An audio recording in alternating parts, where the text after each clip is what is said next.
Hi friends! Thanks for tuning in. If you like this video, please give it a like, comment below, and take a moment to subscribe to our channel. Welcome to Port Alma, Ontario, a small community located on the northern shore of Lake Erie, within the municipality of Chatham-Kent. Port Alma developed around a station of the Canada Southern Railway in the late 1800s and was likely named after pioneer farmer David Fletcher. Port Alma is part of Chatham-Kent, a single-tier municipality formed in 1998 through the amalgamation of Kent County and its municipalities.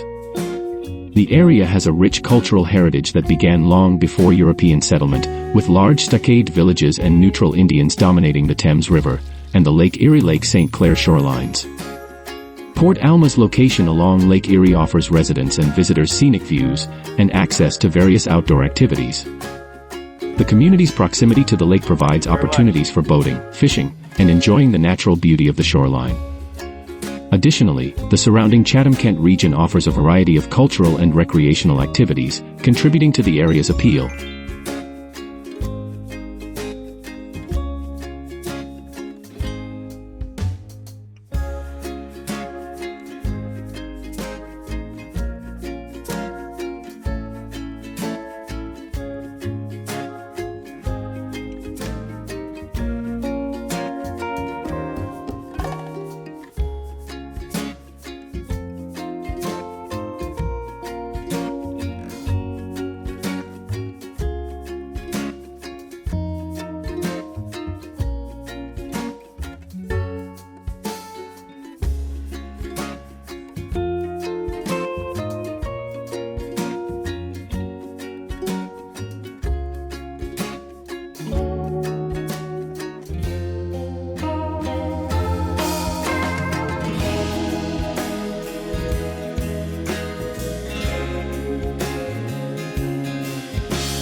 Thanks for watching!